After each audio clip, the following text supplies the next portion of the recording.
करूं? Hello everyone. तो 2026 attempt के लिए हम अगले आने वाले 8 महीने को कैसे बेस्ट यूज़ करें, उसके बारे में मैं यहाँ पे बात करने वाला हूँ। देखिए, यूपीएससी एग्ज़ाम जो है वो एक सबसे कॉम्पिटिटिव एग्ज़ाम है, और एक बहुत ही अच्छी बात यहाँ पे मैंने लिखी हुई है, you can not get to the list of UPSC toppers by hop, skip and jump. आप किसी शॉर्टकट से यूपीएससी एग्ज़ाम क्लियर नहीं कर सकते। तो हम बात करते हैं कि आने वाले स्पेशली 3 महीने, जो अक्टूबर, नवंबर और दिसंबर, 2025 में जो 3 महीने हमारे हैं, इनको कैसे बेस्ट यूटिलाइज करें, ओवरऑल अप्रोच क्या होना चाहिए, ये हम यहाँ पर डिस्कस करेंगे। तो देखिए, 3 महीने पे हमारा फोकस रहेगा कि आने वाले 3 महीने को कैसे बेस्ट यूटिलाइज करें। ये जो 3 महीने हैं, ये आपके मेक या ब्रेक करने वाले टाइम है। तो आजकल मैं बात कर रहा हूँ स्टूडेंट से, और जो इश्यूज स्टूडेंट्स मुझे शेयर करते हैं, सबसे पहला इशू मुझे शेयर करते हैं कि सर, हमें सबसे बड़ी प्रॉब्लम फेस हो रही है परफेक्शनिज्म। परफेक्शनिज्म का मतलब क्या होता है कि सर, हम किसी टॉपिक को लेकर बैठते हैं और हमें लगता है कि हम एक ही टॉपिक को मल्टीपल सोर्सेज से कवर कर लें। हमें लगता है सर हमारा आंसर बेस्ट होना चाहिए। हमें लगता है सर हम करंट अफेयर्स को 2-3 मैगजीन से कर लें। हमें लगता है सर कि हमारी जो क्वालिटी है ना, वो और बेटर होनी चाहिए। परफेक्शनिज्म से डेफिनेटली क्वालिटी बेटर होती है, लेकिन सबसे बड़ी प्रॉब्लम आती है कि आप स्टक हो जाते हो, और कई बार हमें उतनी अच्छी क्वालिटी की ज़रूरत भी नहीं होती है। तो हम कहीं ना कहीं कुछ सब्जेक्टों को एकदम कंप्लीटली स्किप कर देते हैं, क्योंकि हमारे पास टाइम ही नहीं होता। तो परफेक्शनिज्म की ये प्रॉब्लम है। दूसरी प्रॉब्लम आती है कि सर, दूसरी तरफ हमें प्रॉब्लम आती है कि सर, इतना बड़ा सिलेबस है, इस समय आपको जीएस भी काम देखना है, सी सेट भी देखना है, इसमें आपको ऑप्शनल भी देखना है। तो सर, कहाँ पे फोकस करें? कोई कह रहा है सर, कर सी सेट अभी से प्रैक्टिस करो। कोई कह रहा है कि अगले 3 महीने जो है वो ऑप्शनल पे फोकस होने चाहिए। कोई कह रहा है कि सर, मेंस के जो जीएस वाला पोर्शन है वो अभी करो। कोई कह रहा है कि करंट अफेयर्स आपको छोड़ना नहीं चाहिए, न्यूज़पेपर। क्या करें, क्या ना करें, ये एक सबसे बड़ी प्रॉब्लम है। करंट अफेयर्स करें, सी सेट करें, ऑप्शनल करें, ये एक बहुत बड़ी प्रॉब्लम है ना। फिर अगर हम ऑप्शनल कर रहे हैं, हम क्लास अटेंड कर रहे हैं, या फिर हम सेल्फ भी कर रहे हैं, तो बैलेंसिंग कैसे करें कि ऑप्शनल ये आपका मेंस में सिलेक्शन कराता है, और जीएस ये आपका प्रीलिम्स में भी हेल्प करेगा और मेंस में भी हेल्प करेगा। तो कैसे हम बैलेंसिंग करें, ऑप्शनल को बेस्ट तैयार तैयार अभी करें, क्योंकि प्रीलिम्स के बाद तो आपको टाइम मिलेगा नहीं, 2.5 महीने का है टाइम, और जीएस भी आप स्किप नहीं कर सकते। तो बैलेंसिंग कैसे करें, ये एक बड़ी प्रॉब्लम आ रही है। अगर आपको ये प्रॉब्लम आ रही है, अगर आप ये प्रॉब्लम फेस कर रहे हैं, तो जरूर आप मेरी बात को समझ पाएंगे, है ना। और फिर हर कोई कह रहा है कि सर, आंसर राइटिंग करें, लेकिन आंसर राइटिंग में बड़ी रेजिस्टेंस आती है, क्योंकि हमें लगता है कि हमें कंटेंट याद नहीं हो रहा, हमें लग रहा है कि हम चीज़ों को भूलते जा रहे हैं, हमें लग रहा है कि हमारा कंटेंट उतना बेटर नहीं है। चीज़ों को भूलने की एक बहुत बड़ी समस्या है कि सर, हम पढ़ते हैं और फिर भूल जाते हैं, चीज़ें हम मेमोराइज नहीं कर पाते। हम जैसे जैसे आगे बढ़ते हैं किसी सब्जेक्ट में, तो पुराने वाली चीज़ों को भूलते चले जाते हैं। ये होता है कि नहीं होता है? डायल्यूशन ऑफ मेमोरी होती है कि नहीं होती है? तो सर, इसे कैसे टैकल करें, है ना। फिर सर, क्योंकि एग्जाम बहुत दूर है, 8 महीने हैं अभी 2026 एग्जाम में, तो एनर्जी नहीं बन पा रही है, एनर्जी बहुत लो है। ये एनर्जी लो होने की वजह से आप चाहते हुए भी चीज़ों को नहीं कर पाते। आप अपने टेबल पे बैठे हुए हो, लेकिन पढ़ नहीं पा रहे हो। आप टेस्ट सीरीज ज्वाइन करके बैठे हुए हो, लेकिन वो टेस्ट को लिख नहीं पा रहे हो, है ना। तो ये प्रॉब्लम आती है। इसके अलावा, जैसे मैंने स्टार्टिंग में बताया था, परफेक्शनिज्म, मल्टीपल सोर्सेज फॉलो करना, टाइम वेस्ट में करना, और फाइनली फ्रस्ट्रेट फील करना, फ्रस्ट्रेशन, हेल्पलेसनेस फील होती है ना। और कभी कभी लगता है कि सर, अब 25 का साइकिल तो खत्म हो चुका है और 26 का साइकिल आ चुका है, तो टाइम का बड़ा शॉर्टेज फील होता है। ये सारी प्रॉब्लम आपको फेस होती है या नहीं होती है? अगर आप एक सिंसियर एस्पिरेंट हो, तो आपको जरूर फेस होंगी। मैंने 3 बार यूपीएससी मेंस निकाला है, और मेरे स्टूडेंट्स हैं जिन्होंने मल्टीपल टाइम्स रैंक अचीव की हैं, रैंक 1, रैंक 16, और भी बहुत सारे स्टूडेंट्स हैं। मैं ये देखता हूँ ना, ये सब लोग भी परफेक्ट नहीं थे। ये सब भी आप ही की तरह स्ट्रगलिंग, आप ही की तरह डाउटफुल, आप ही की तरह जुझारू स्टूडेंट थे। तो इन सब के जर्नी के बेसिस पर और मेरे खुद के एज ए टीचर मेरे जो खुद का एक्सपीरियंस है, अगर हम उसको देखें के बेसिस पर मैं आपको कुछ चीज़ें बताना चाहता हूँ। देखिए, ये 3 महीने क्यों ज़रूरी है? जैसे मैंने पहले भी बोला था, मेक और ब्रेक।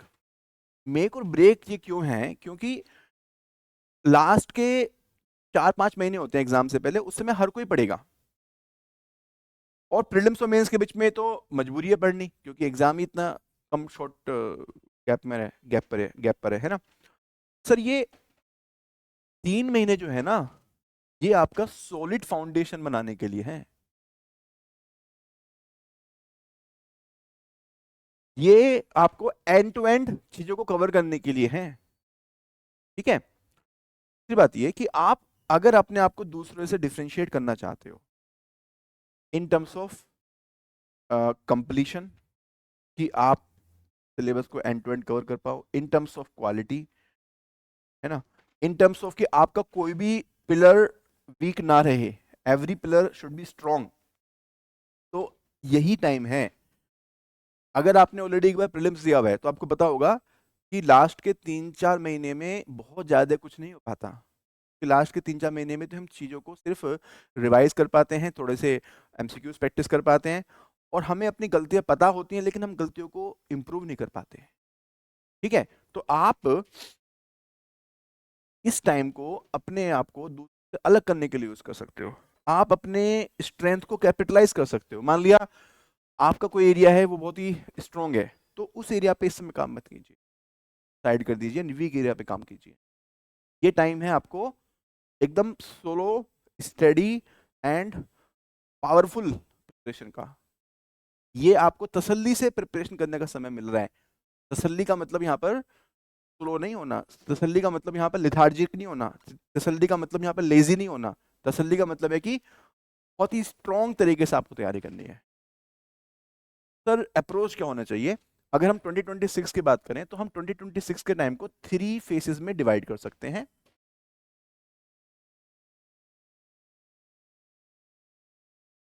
ये जो 3 फेसेस हैं, फर्स्ट फेस आपका है, अभी हमारा जो टाइम स्टार्ट हुआ है अक्टूबर टू दिसंबर 2025, जिसकी हम आज डिटेल में बात करेंगे। इस पीरियड में आपको मेंस पर भी काम करना है और ऑप्शनल पे भी काम करना है। आई मीन जीएस मेंस में, ऑप्शनल पे और प्रीलिम्स पे भी काम करना है। लेकिन थोड़ा सा एम्फेसिस जो है वो सब्जेक्ट वाइज चेंज होगा, वो हम देखेंगे अभी। सेकंड फेस आपका होगा जनवरी 26 से मई 26। ये जो फेस आपका है, ये आप मान सकते हो कि जनवरी का मंथ जो है वो आपका ट्रांजिशन पीरियड भी हो सकता है, या अगर आपका फर्स्ट अटेम्प्ट है तो ये जनवरी का पीरियड आपका एक्सक्लूसिव प्रीलिम्स होगा, और फेब्रवरी ऑनवर्ड्स तो हर केस में आपका एक्सक्लूसिवली प्रीलिम्स होना ही चाहिए, ये आप मान लीजिए, ठीक है। और जून से लेके अगस्त 26 तक इस पीरियड का तो कोई ऑल्टरनेटिव नहीं है, ये तो मेंस ओरिएंटेड है, 100% मेंस। तो हम बात करेंगे अभी फर्स्ट पीरियड की। फर्स्ट पीरियड को हम कैसे कैपिटलाइज करें। यहां पर मैं आपको एक बहुत ही सिस्टमेटिक अप्रोच की बात करूंगा। ये जो शीट है ये सचिन जैन सर ने, जो एंश्योर आईएएस के डायरेक्टर हैं, खुद आईआरएस 2016 बैच से हैं और ऑलरेडी 2 बार सिलेक्शन उनका हो चुका है। उन्होंने ये मंथली प्रायोरिटी लिस्ट सेट की, और मैं इसको बहुत ही सिस्टमेटिक अप्रोच मानता हूँ, क्योंकि देखिए हर स्टूडेंट का बैकग्राउंड अलग है, हर स्टूडेंट का जो प्रिपरेशन का लेवल है वो अलग है, हर स्टूडेंट की जर्नी अलग है, क्योंकि कोई फर्स्ट अटेम्प्ट में, कोई सेकंड अटेम्प्ट में, कोई थर्ड अटेम्प्ट में है, कोई आर्ट्स बैकग्राउंड से है, कोई साइंस बैकग्राउंड से है ना। किसी की कोचिंग कंप्लीट हो गई है, किसी की नहीं हुई है, किसी की कोई सेल्फ स्टडी से कर रहा है, कोई ऑलरेडी मेंटरशिप प्रोग्राम ज्वाइन करके प्रिपरेशन कर रहा है। तो हम ये नहीं कह सकते कि भैया आप अक्टूबर में सिर्फ ये करो या नवंबर में ये करो। अगर मेरे पास में 100 बच्चे हैं, मैं 100 को अलग अलग मैं फोकस करूंगा। मैं बोलूंगा देखिए आप हर बच्चे को अपने हिसाब से प्रायोरिटी डिसाइड करनी पड़ेगी। आप कोई मंथ उठाइए, सपोज हम अक्टूबर की बात करते हैं, नवंबर की बात करते हैं, दिसंबर की बात करते हैं, ये हमारे 3 मंथ हो गए, ठीक है। उसके बाद में ये 5 महीने हमारे हो गए from the January 26 till May 26। तो अक्टूबर नवंबर दिसंबर, अक्टूबर मंथ में हमारी क्या प्रायोरिटी है? सपोज मैं एग्जांपल देता हूं कि सपोज हमने डिसाइड किया कि भाई मेरी फर्स्ट प्रायोरिटी है ऑप्शनल, ठीक है। अब प्रायोरिटी 1 का मतलब ये है कि मुझे ऑप्शनल के टारगेट को किसी भी कीमत पर मिस नहीं करना, और मुझे अपना जो प्राइम एनर्जी वाला टाइम है वो मुझे ऑप्शनल को देना है। ऑप्शनल का मुझे बेस्ट प्रिपरेशन करना है इस टाइम पे, ठीक है। सपोज मेरी प्रायोरिटी 2 है कि मुझे जीएस मेंस के जो एक्सक्लूसिव सब्जेक्ट्स हैं, जैसे वर्ल्ड हिस्ट्री हो गया या इंटरनल सिक्योरिटी हो गया, मुझे ये कवर करने हैं। तो ये सेकंड प्रायोरिटी होगी मेरी, ठीक है। अब प्रायोरिटी थर्ड है कि मुझे प्रीलिम्स को भी साथ साथ में लेके चलना है, मुझे कोई भी जो कोर सब्जेक्ट है वो साथ में पढ़ना है, ठीक है। लेकिन मैं इसको डेली नहीं पढ़ूंगा, मैं हो सकता है इसको ऑल्टरनेट डे में पढ़ूं, हो सकता है इसको मैं दिन में सिर्फ 1 या 2 घंटे पढ़ूं, है ना। और लास्ट प्रायोरिटी मेरी है सपोज सी सेट। अब सी सेट भी हो सकता है ये, या फिर करंट अफेयर्स भी हो सकता है। कि सी सेट या करंट अफेयर्स मैं डेली नहीं पढ़ूंगा, वीक में एक बार करूंगा, और बस मैं ये इंश्योर करूंगा कि हाँ मैं चीज़ों को साथ में लेके चल रहा हूँ, लास्ट में मैं ऑकवर्ड फील ना करूँ, ठीक है। तो आप जब ये मंथ वाइज प्रायोरिटी सेट करोगे ना, आप खुद ही फील करोगे कि एक सेंस ऑफ कंट्रोल फील हो रहा है ना। अब हो सकता है कि अगले महीने आप इसको चेंज कर दो। आप सपोज अगले महीने आप कहते हो सर ऑप्शनल प्रायोरिटी मेरी सेम रहेगी, क्योंकि नवंबर का महीना है, अच्छे से करना चाहता हूँ, मेरे जीएस मेंस एक्सक्लूसिव सब्जेक्ट हो चुके हैं, अब मैं चाहता हूँ कि मेरा सी सेट थोड़ा अच्छा हो जाए, मैं चाहता हूँ कि मेरे प्रीलिम्स का कोर्स सब्जेक्ट भी चलता रहे, और इधर मैं करंट अफेयर्स को ले आता हूँ मैं, है ना। और हो सकता है दिसंबर के महीने में आप बोलोगे सर मेरी फर्स्ट प्रायोरिटी बन चुकी है प्रीलिम्स के कोर्स सब्जेक्ट, और सेकंड प्रायोरिटी मेरी बन चुकी है ऑप्शनल, थर्ड प्रायोरिटी मेरी बन चुकी है सी सेट, और फोर्थ प्रायोरिटी मेरी बन चुकी है करंट अफेयर्स, है ना। एंड सो ऑन, फिर आगे जाकर के भी आप इसे कंटिन्यू करोगे। क्या आपको नहीं लगता कि ये जो अप्रोच है ये आपको बहुत ही सेंस ऑफ कंट्रोल दे रहा है? क्योंकि देखिए हर कोई मेहनत कर रहा है, लेकिन अगर आप फोकस्ड नहीं रहेंगे, अगर आप रिजल्ट ओरिएंटेड नहीं रहेंगे, समय निकल जाएगा, आइडियाज आपके आपके पास ही रह जाएंगे, और फायदा उसका कुछ नहीं, ठीक है। तो एनर्जी कॉन्सेंट्रेट करो और आगे बढ़ो। मेंस के जो सब्जेक्ट हैं, स्पेशली मैं जीएस की बात मैं कर रहा हूँ, ठीक है। तो जीएस में ये सब्जेक्ट वो है जहां पर आपको बिफोर December 25 आपको कंप्लीट करने की कोशिश करनी चाहिए। मतलब 100% भी नहीं हो पाए, लेकिन 60% 80% तक आपके सब्जेक्ट हो जाने चाहिए। आपको पता भी है ये, जैसे वर्ल्ड हिस्ट्री हो गया, पोस्ट इंडिपेंडेंस हो गया, सोसाइटी हो गया, गवर्नेंस, तो आपके मेंस एक्सक्लूसिव टॉपिक है जहाँ पे प्रीलिम्स में क्वेश्चन नहीं आते, एग्रीकल्चर, है ना, सिक्योरिटी, और बेसिकली एथिक्स भी आप करो, है ना। और करंट अफेयर्स को एनालिटिकल पॉइंट ऑफ व्यू से देखना है। करंट अफेयर्स के जो एनालिटिकल अप्रोच है उस तरह से देखने के लिए हम एक करंट अफेयर्स के आर्टिकल्स की सीरीज निकाल रहे हैं, जहाँ पर हम किसी भी टॉपिक को डिटेल में डिस्कस करेंगे। जैसे पर्सनालिटी राइट्स का एक टॉपिक है तो हम उसको डिटेल में डिस्कस करेंगे, और पर्सनल राइट का, sorry not personality right, personal rights का एक टॉपिक है, और जीएसटी रिफॉर्म्स आए हैं तो उसको डिटेल में डिस्कस करेंगे। तो सचिन सर इस सीरीज को लेके आ रहे हैं, और मैं भी इस सीरीज में काम करूंगा, ठीक है। हमारा फोकस रहेगा कि आपके जो एनालिटिकल करंट अफेयर्स है ये एंड टू एंड आपके कवर हो जाए। तो ये सीरीज हम अभी यूट्यूब पर और अपने टेलीग्राम चैनल के थ्रू स्टार्ट करेंगे, इसको भी आप फॉलो कीजिएगा। ऑप्शनल सब्जेक्ट तो डेफिनेटली इस समय प्रायोरिटी है ही, इसलिए मैंने इसको आपको सबसे टॉप में भी रखा है इसको, ठीक है। तो ये अगले 3 महीने में सब्जेक्ट फोकस आप करोगे, और डेफिनेटली अगेन आप पर्सन टू पर्सन आपका अप्रोच चेंज हो सकता है, पर्सन टू पर्सन आपकी जर्नी अलग हो सकती है। तो ये प्रायोरिटी लिस्ट आप खुद से सेट कर सकते हो, या फिर आप अपने किसी मेंटर से बात कर सकते हो। अगर आप मुझसे मिलना चाहते हो या हमारे किसी मेंटर से मिलना चाहते हो तो मोस्ट वेलकम है, आप संपर्क कर सकते हो हमसे अपनी प्रायोरिटी लिस्ट बनाने के लिए। डेली का टाइम कैसे मैनेज करें? तो डेली का मेरा ऐसा मानना है कि 10 घंटे का हमारा शेड्यूल होना चाहिए, है ना। अगर वर्किंग एस्पिरेंट है तो थोड़ा कम भी हो सकता है। मैंने भी जो अपनी प्रिपरेशन की थी वो फुल टाइम जॉब के साथ में की थी। मैं फुल टाइम जॉब करता था एनटीपीसी लिमिटेड में, वहाँ पर मैं 6 से 7 घंटे निकाल लेता था ऑन एन एवरेज। एवरेज का मतलब ये होता है कि किसी दिन 4 घंटे हो गया, और किसी दिन छुट्टी हुई तो उस दिन 12 घंटे हो गया, तो एवरेज मिला के 6 से 7 घंटे का मेरा पूरे हफ्ते का चलता था। तो आपको पहली बात तो नंबर ऑफ आवर्स जो है ना वो बढ़ाने हैं, है ना। और उसके बाद में उसकी क्वालिटी बढ़ानी है, उसका फोकस बढ़ाना है, ठीक है। आपको ये जो टाइम है ये स्प्लिट करना होगा ऑप्शनल और जीएस में। अगेन मंथ वाइज प्रायोरिटी के हिसाब से आपको स्प्लिट करना होगा। ऑप्शनल के बारे में आपको एक चीज बता देता हूँ कि ऑप्शनल का जो टाइम है ना आपको निकालना पड़ेगा। अदरवाइज जीएस एक ऐसी सब्जेक्ट है और जीएस एक ऐसा ओशन है कि आप कभी भी जीएस में कॉन्फिडेंस फील नहीं करोगे और जीएस कभी आपका कंप्लीट नहीं होगा। तो मेरा यहाँ पर ये मानना है कि पहले आप ऑप्शनल का टाइम डिसाइड कीजिए। सपोज आपने टोटल 10 घंटे डिवोट करने हैं, तो आपने डिसाइड किया कि मुझे 4 घंटे ऑप्शनल में देने हैं, 5 घंटे ऑप्शनल में देने हैं, तो आप पहले 4 से 5 घंटे ऑप्शनल में देंगे, उसके बाद जीएस उठाएंगे, क्योंकि जीएस को आप लो एनर्जी में भी कर सकते हैं, ऑप्शनल को लो एनर्जी में नहीं कर सकते आप, मेरा यह मानना है। ठीक है, और रिवीजन इज वेरी इंपॉर्टेंट, है ना। अब मैं देखता हूँ मेरे पास स्टूडेंट्स आते हैं कि सर हमने ना टॉपिक को ना 2 सोर्स से किया, 3 सोर्स से किया, लेकिन उसमें हमारा सारा समय निकल गया और हम सर रिवाइज नहीं कर पाए और हम टेस्ट भी नहीं दे पाए। देखिए, आपने 3 सोर्स से किया लेकिन आपको याद कुछ भी नहीं है, तो क्या फायदा। आप एक ही सोर्स से कीजिए, लेकिन इतना अच्छे से कीजिए कि आपसे कोई भी क्वेश्चन पूछा जाए तो आप खट से उसका आंसर कर दो। मैं आपको ये बोलूंगा कि आप किसी भी टॉपिक के 10 पॉइंट को याद मत कीजिए, आप उस टॉपिक के सिर्फ 4 पॉइंट को याद कीजिए और 4 पॉइंट को ही पकड़ के आप हर जगह पे यूज कीजिए। आप देखिएगा आपका रिजल्ट आना स्टार्ट हो जाएगा। 10 पॉइंट याद मत कीजिए, कितने पॉइंट याद कीजिए, 4 पॉइंट याद कीजिए, सिर्फ 4 पॉइंट याद कीजिए। ठीक है। ये हेल्थ एंड वेलबींग वाला area most of the aspirant बिल्कुल इग्नोर कर देते हैं, या फिर उनको पता तो है लेकिन वो कर नहीं पाते। मेरा ऐसा मानना है कि आपको ब्रेक्स लेने चाहिए।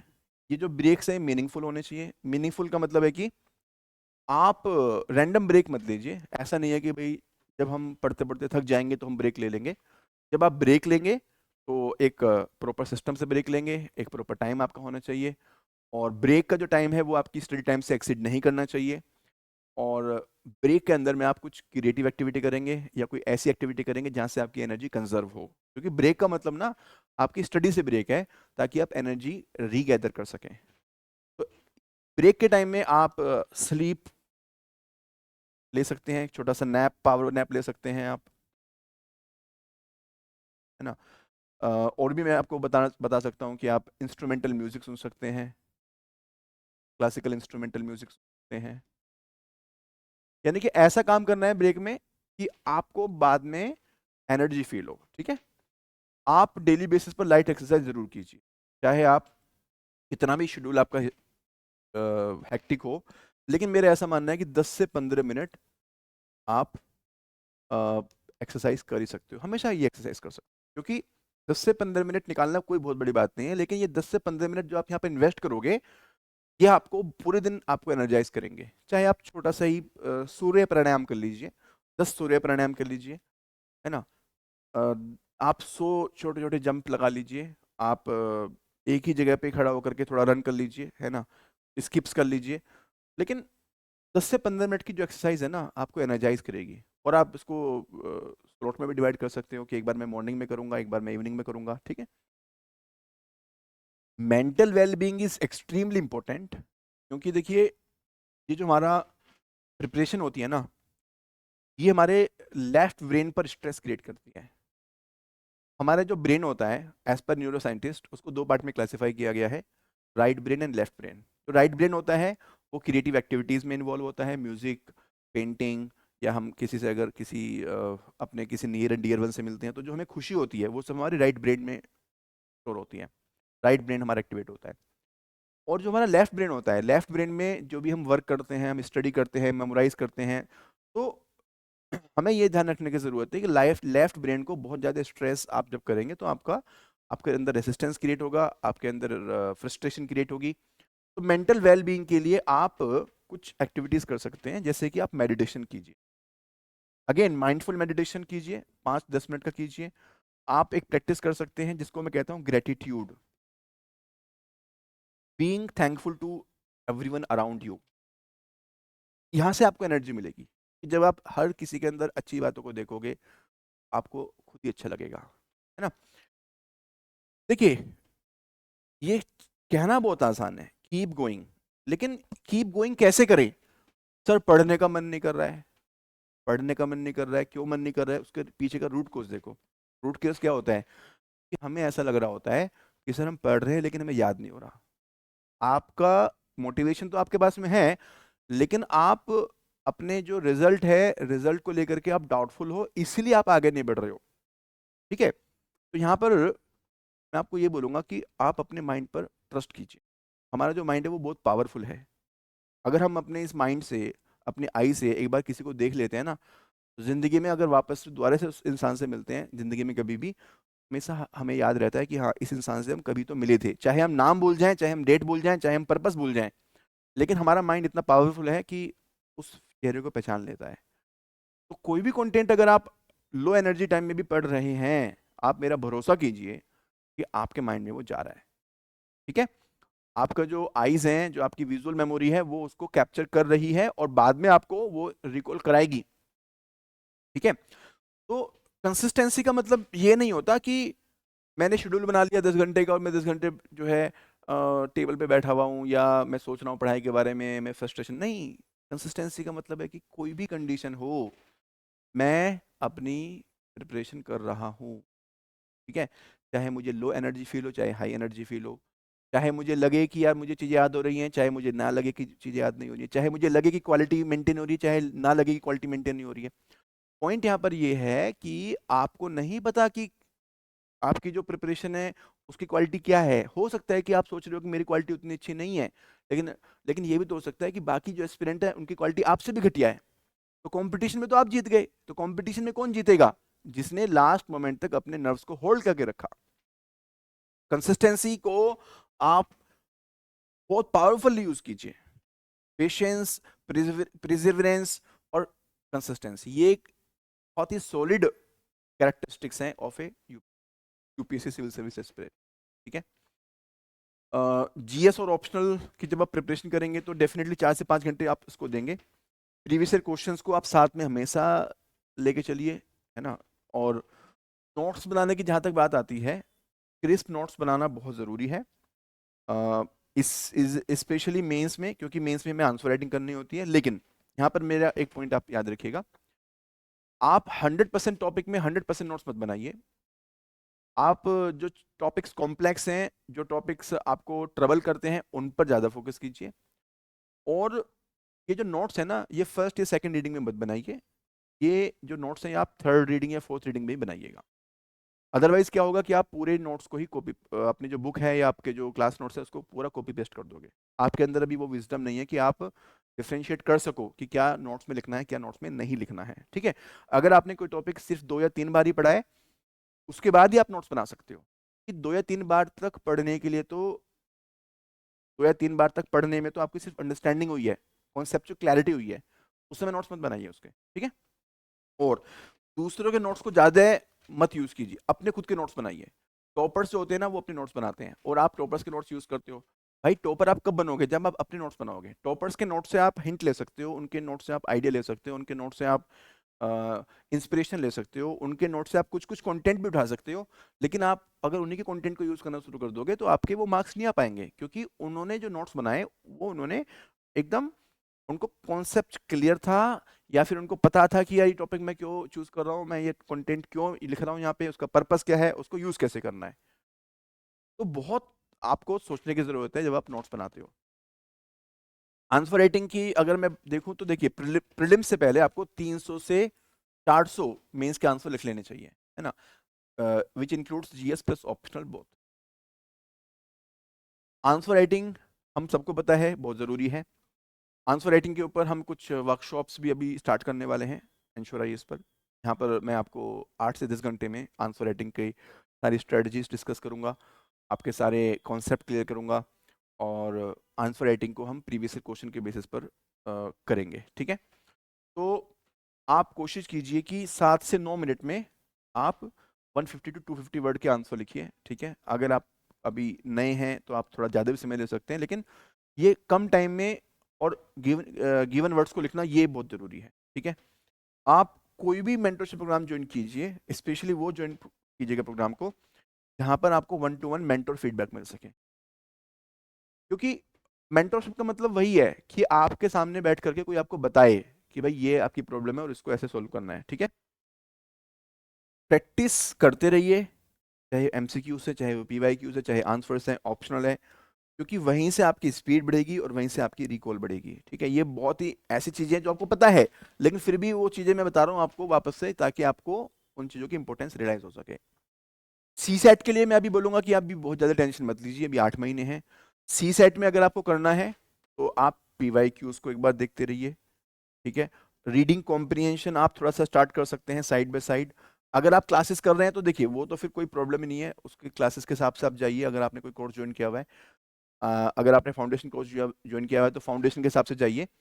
लेकिन PYQs को देखना या फिर कुछ जो बेसिक्स होते हैं, वेरी बेसिक कॉन्सेप्ट्स, कुछ NCERTs होती हैं तो उनको आप देख सकते हो। मेरा ऐसा मानना है कि टिल दिसंबर तो आप ज़्यादा चिंता मत कीजिए सी सेट को, ठीक है। जनवरी से आप इसको अच्छे से फॉलो कीजिए, जनवरी से लेकर मई तक आप सी सेट को अच्छे से कीजिए, ठीक है। करंट अफेयर्स की अगर बात करें, करंट अफेयर्स में सबसे बड़ी प्रॉब्लम होती है कि सर सब लोग कहते हैं हमें 3 से 4 घंटे डेली न्यूज़पेपर पढ़ना चाहिए। देखिए वो 3 से 4 घंटे कौन पढ़ेगा, ने ऑलरेडी कई अटेम्प्ट दे चुके हैं, दिए हैं ऑलरेडी, जिसने मेंस लिखा है और उसके पास ज़्यादा कुछ पढ़ने के लिए है नहीं, स्टैटिक पोर्शन उसका कंप्लीट हो चुका है।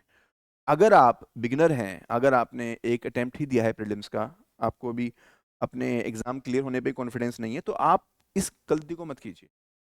मेरा ऐसा मानना है कि मंथली मैगजीन्स उठाइए, आप 2 मंथली मैगजीन उठा लीजिए ताकि आपके गैप्स फिल हो जाएं। एक मत उठाइए, 2 उठा लीजिए। एक जहां पर आपने कोर्स ज्वाइन किया हुआ है उनकी ले लीजिए, एक और उठा लीजिए। लेकिन अगेन मैं ये नहीं कह रहा हूं कि आपको 2 उठानी उठानी है। मैं तब कह रहा हूं अगर आपको इनसिक्योरिटी है, अगर आपको लग रहा है कि आप मतलब आपको लग रहा है कि कुछ मिस ना हो जाए, अदरवाइज तो एक ही मैगजीन को आप एंड टू एंड कर लोगे ना, तो मेरा मानना यह है कि वहीं से चीजें हो जाएंगी आपकी, ठीक है। तो ये आपको बहुत जरूरी करना है।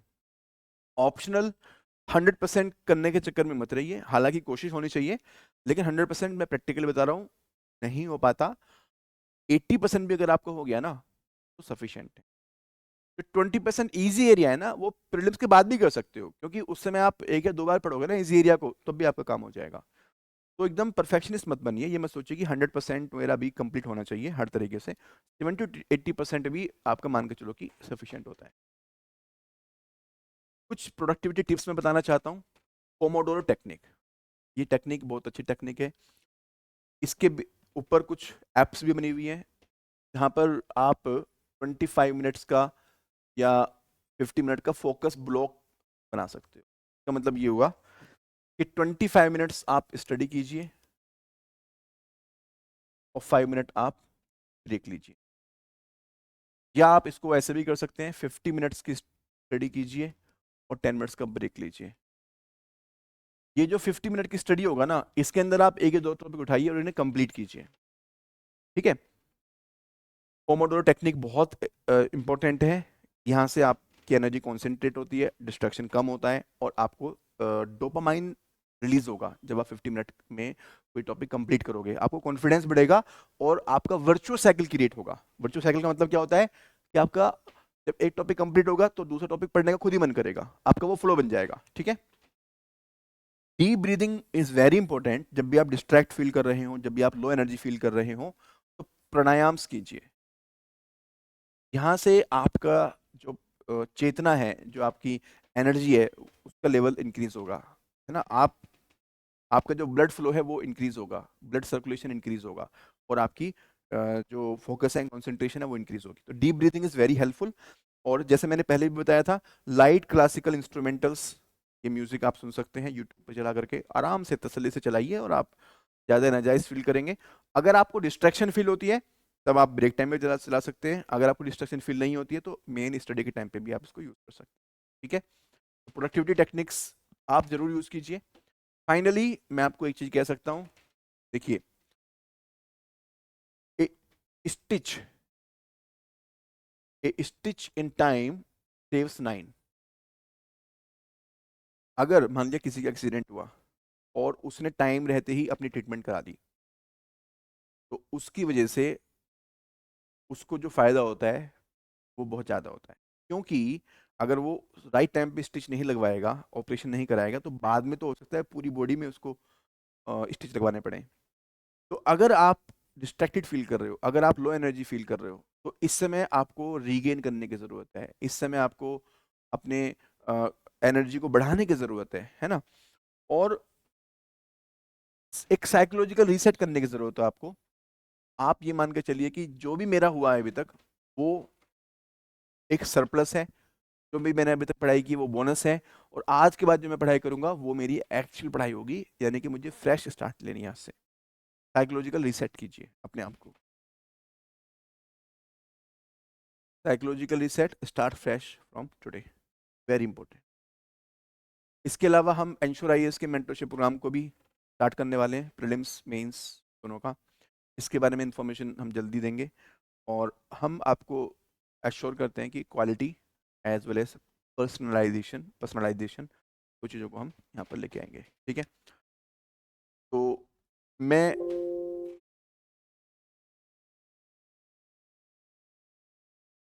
मैं आपको यहाँ पर ये एश्योरेंस दे सकता हूँ कि आप ये अगर स्टेप्स फॉलो करते हैं, आपकी एनर्जी जरूर बढ़ेगी, आपकी प्रिपरेशन जरूर होगी, और आप 2026 एग्जाम को क्लियर कर सकते हैं। Thank you very much, God bless you.